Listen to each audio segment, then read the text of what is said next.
Fala, pessoal! Muito bem-vindos. Vamos começar mais um Blocks Convida. Hoje num cenário aqui um pouco diferente, lockdown, então estou aqui diretamente da minha varanda, então não observem um pouco a bagunça, nem a luminosidade. Mas o que importa, no fim do dia, é o conteúdo sendo gerado aí para vocês. E hoje a gente tem um convidado muito especial nesse nosso bate-papo. Vamos falar de um tema que gera muita dúvida em todos os investidores em geral, que é o famoso imposto de renda. Estamos aí nos aproximando da data fatídica, onde temos que enviar as nossas declarações, com pandemia, sem pandemia, como há um ditado no mercado, né, muito claro, é que a única certeza que a gente tem são os impostos e a morte. Então, eles vão sempre existir e a gente está aqui para tentar ajudar você nesse momento de declarar o seu imposto de renda. E para isso, nós trouxemos um convidado muito especial, que é o Cícero Itano, ele que é especializado, é contador especializado em investidores. Ele até é conhecido como o contador do investidor. Então, vamos chamar ele aqui para o nosso palco virtual para que a gente possa bater uma bola e trocar uma ideia sobre esse assunto. Boa noite, Felipe. Como eu sou o Cícero Itano, contador, conhecido aí como contador do investidor, tem a minha página no Instagram onde posto dicas aí sobre declaração de imposto de renda para investidores, ok? A minha área de atuação é somente essa, para investidores, público de investidores, aquele que investe na Bolsa de Valores, na Bolsa Americana, em renda fixa, renda variável, opções, mercado a termo, enfim, quando se trata de investimentos, é essa a área que eu me dediquei a me especializar e continuo, cada dia aprendendo algo novo aí para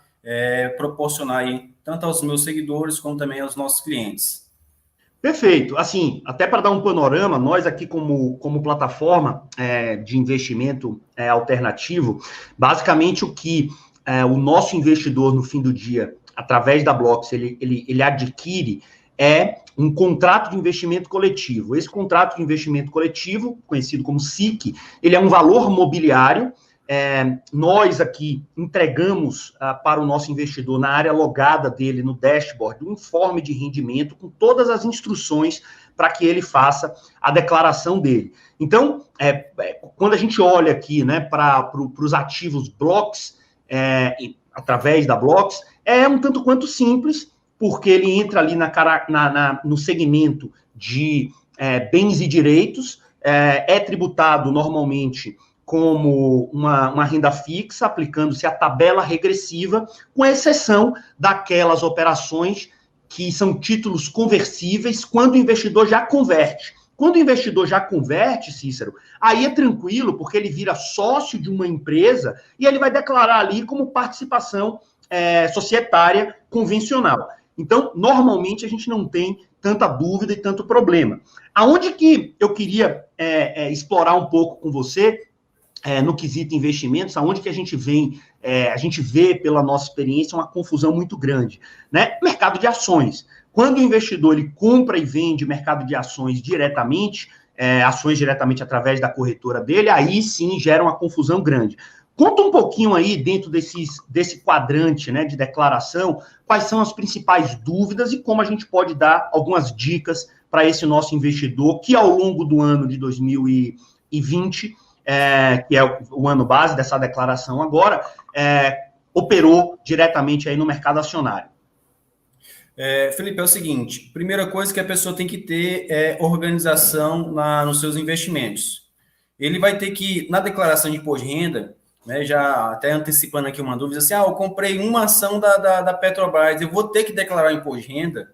Segundo a instrução normativa, fala assim, quem operou na Bolsa de Valores deve declarar o imposto de renda. Então, não diz se é R$1, se é 10, se é 1.000, se é 100 mil reais que ele operou. Então, já é uma regra, que operou qualquer coisa, se comprou, se vendeu, informa a sua declaração e fique livre do leão. A outra parte que ele vai ter que ter organização para separar 3 macros de informações. Macro, porque eu digo macro, porque dessa macro vai derivar ali as outras informações que vão subsidiar. Primeiro, A declaração ele vai informar na aba Bens e Direitos a sua posição em custódia das ações que ele tinha em carteira e até 31/12, né? Ou melhor, em 31/12 de 2020, que é o ano base dessa declaração. Então, se ele tinha lá 100 ações da Petrobras, 100 ações da Vale, 100 ações da WEG e tal, vai informar cada um com o CNPJ da empresa e tal, lá na Bens e Direitos, tranquilo. Qual é o problema dessa informação macro do Bens e Direitos? Que ele, o investidor, é a responsabilidade dele apurar o seu custo de aquisição, que nós mais falamos de preço médio, né? Porque sempre quando você vai declarar um bem, você tem que informar pelo preço que você pagou. Ah, mas não é o preço que está valendo no dia 31/12, se está valorizado, se está valorizado. Não, é o valor que você investiu, é o valor que você aplicou naquele investimento que você vai informar aí na sua declaração. A outro grupo de informações, Felipe, é justamente a parte de rendimentos. Tem aí os dividendos, os juros sobre capital próprio, para quem investe em fundos imobiliários, tem os rendimentos de fundos imobiliários, tem as bonificações de ações que as empresas fizeram aí no decorrer do ano 2020. Enfim, aí entra essa parte de rendimentos, que vai ter duas classes, né? Seja rendimento tributável, sujeito a tributação exclusiva e definitiva, que é aquele JCP, que é tributado na fonte, e tem os rendimentos isentos, que não há... JCP é o juro sobre capital próprio. Isso, JCP.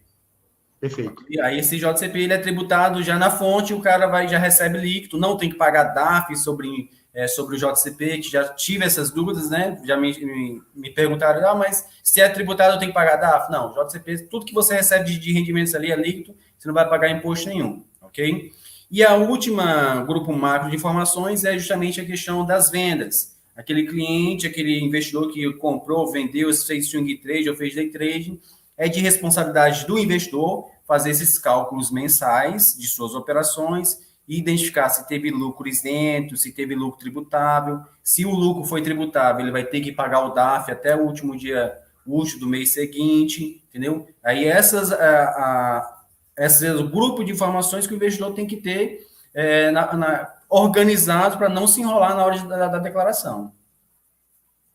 E não se enrolar significa duas coisas, né? Significa ter uma facilidade para declarar e também não correr o risco de dar uma informação errada e cair na malha fina, não é isso? Como é que está essa questão da receita de olho nesses investidores? Você, na sua experiência, já viu investidor que teve problema com ações?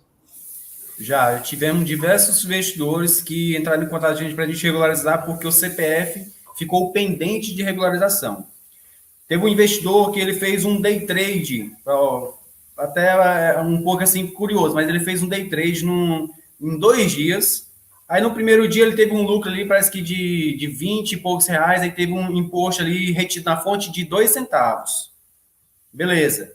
No outro dia ele teve um prejuízo de 50 e poucos reais, aí pronto, ele não operou mais. Só que por causa desse dedo duro, desses 2 centavos que ele teve de imposto retido, aí ele não fez a declaração, pensou que a Receita não ia dar por conta disso, mas... Afinal de contas, ele teve prejuízo, né, no fim do dia. Teve o prejuízo no final do mês, né, que foi 2 dias que ele operou.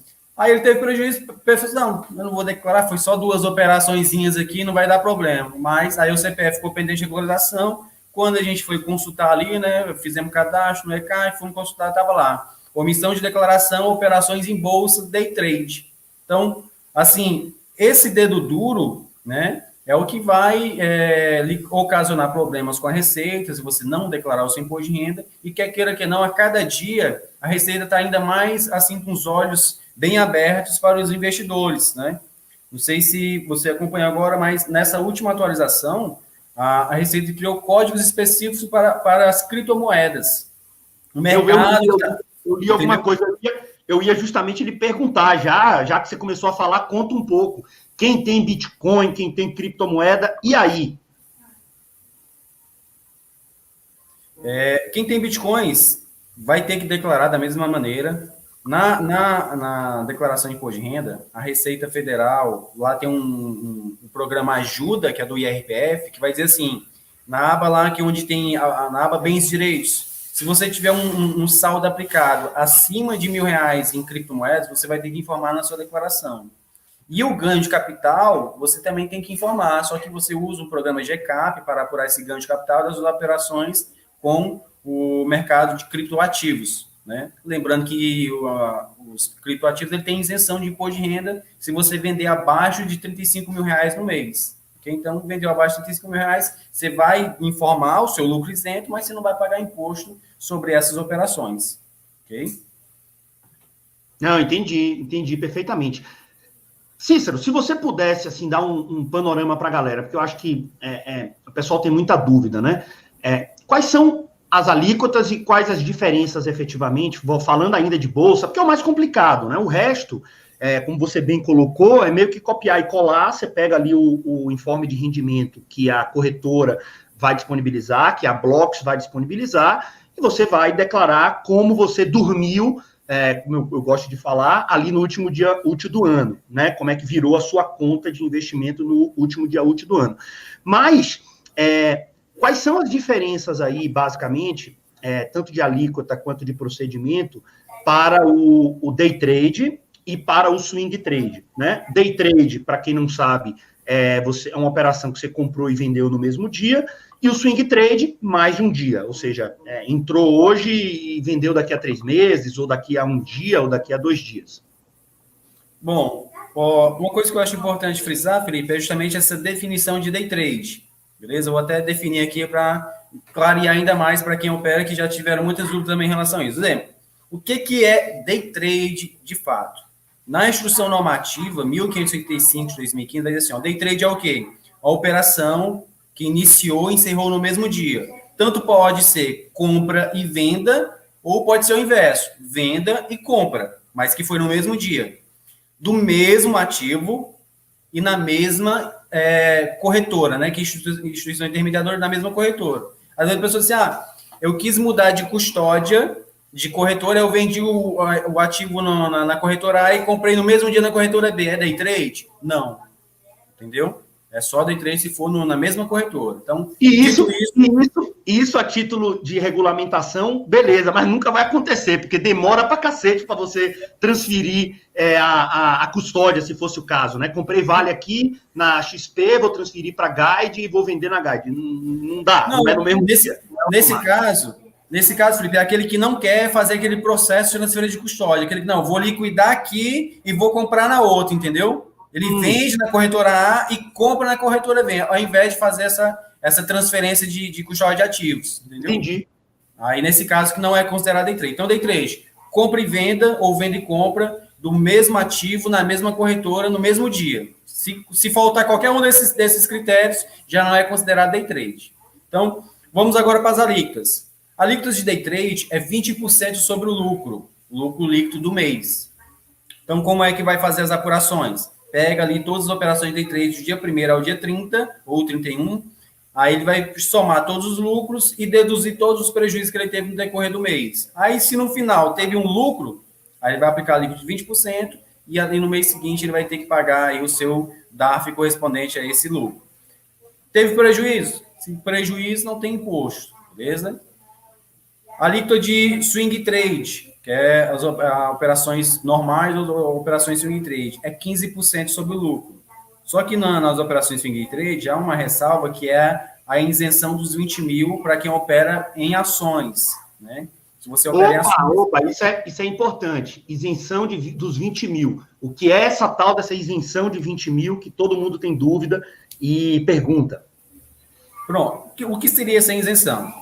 O cara fez swing trade ali num determinado mês. Comprou, vendeu, e a soma das vendas desse determinado mês não ultrapassou os 20 mil. Então, ele vendeu lá R$19.999 de ações num determinado mês nas operações swing trade. Então, ele teve um lucro, sei lá, de R$3.000. Esse lucro de 3 mil, ele não vai pagar imposto, porque ficou abaixo da isenção. Ok? Então, aí, por isso que ele diz assim, lucro isento, porque não vai precisar pagar nenhum imposto sobre esse valor.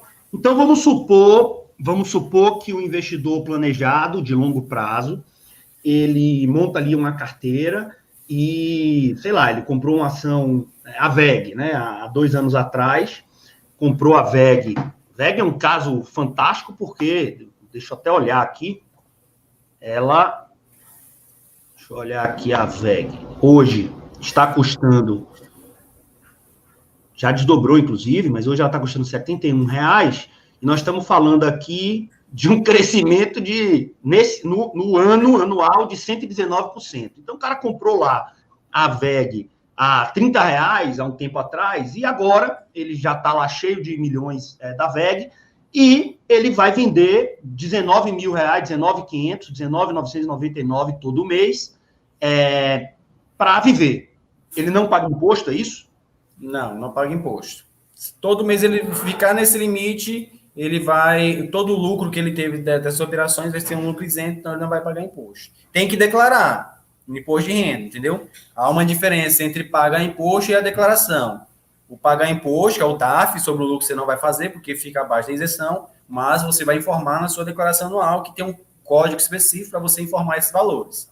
Ok? Então, essa é a diferenciação. Então, e uma coisa muito importante, Felipe, já uma dica aqui para os investidores, é utilizar desse artifício, né? Como você bem citou, um cara que investe por longo prazo, ele pode muito bem fazer, talvez, ali, aumentando ali o seu preço médio, para quando for necessário ele vender, ele pagar menos imposto. Eu não sou do dia de vender. Aí vende 20 mil num dia e compra no dia seguinte, o mesmo ativo, né? Aí aumenta ali o seu preço médio. E assim vai aumentando para quê? Para quando, de fato, ele precisar vender, ele pode vender até o que ultrapassa do valor e vai pagar bem menos imposto do que deixar o valor inicial, entendeu? Então, se a pessoa Muito pode bom. utilizar desse artifício. Muito bom. Fundos de investimento. Fundos de investimento, o investidor não tem essa responsabilidade de acompanhar, né, a questão tributária. Ele só paga no resgate. Então, ele vai pagar no resgate, e a obrigação dele é pegar ali um informe de rendimento da corretora e copiar e colar, não é isso? Ctrl-C, Ctrl-V, não tem erro. Muito bom. Muito simples, né? Para quem investe na renda fixa, não tem erro. Pegou o informe ali, é só Ctrl-C, Ctrl-V, você não precisa fazer cálculo de preço médio, lucro, preço, nada, é só o informe. Tendo o informe, já era, tem tudo em mãos. O enrosco mesmo tá no cara como eu, que acaba ao longo do ano, e ano passado foi intenso nisso, né? Operando muito, né? Porque, mercado, muita volatilidade, então houve uma troca de carteira bem grande. Eu tô até preocupado com o meu IR. Já vou lhe contratar, viu, Cícero? Estou à disposição. Para ajudar. Cara, é muito bom, eu acho que valeu o papo, acho que o objetivo aqui é a gente tentar tirar essas principais dúvidas. Seu contato, deixa com a turma aí o seu Instagram, que eu acho que é a melhor forma do pessoal acompanhar as dicas e entrar em contato com você, Cícero. Pronto, o meu Instagram é @CíceroItano, né, tudo junto. E lá no meu Instagram tem muitas dicas, eu gosto muito de ser bem objetivo e tem muitos posts que são tutoriais, né? Para aquela pessoa que quer fazer o seu imposto de renda sozinho, tem como declaração, como declarar FIIs, como declarar ETF, como declarar opção, como declarar dividendos, tudo tem um post lá com print da tela, tal, pegando o print do informe e muitas outras coisas. Então, e temos também o curso no qual nós ensinamos também, aqueles que têm mais interesse em se aprofundar, seja ele investidores, até mesmo contadores, né, que, não sei se você sabe, Felipe, alguns contadores acabam que focam em outras áreas, né? Por exemplo, eu sou especializado nessa área, mas não sei quase nada de outras áreas da contabilidade. Aqueles que querem agregar valor aos seus escritórios, aí também tem uns cursos que a gente ensinamos aí. Muito bom, cara, muito bom. Fica aí o contato. Muitíssimo obrigado pela sua participação. E vamos lá, porque a única coisa, certeza que nós temos, como eu gosto de dizer, é a morte e os impostos, né? A frase aí de Keynes. Um grande abraço, até a próxima, Cícero. Eu que agradeço aí o convite, viu? Estou à disposição, quando precisar. Se tiver algumas dúvidas aí, pode me marcar lá também, lá no Instagram, não sei se... faz aí essas aberturas aí para os seus seguidores, se tiver, me marca que nós responde aí e como assim, clareia a vida aí. Fechou? Muito bom, meu amigo. Muitíssimo obrigado. Até a próxima. Tchau, tchau.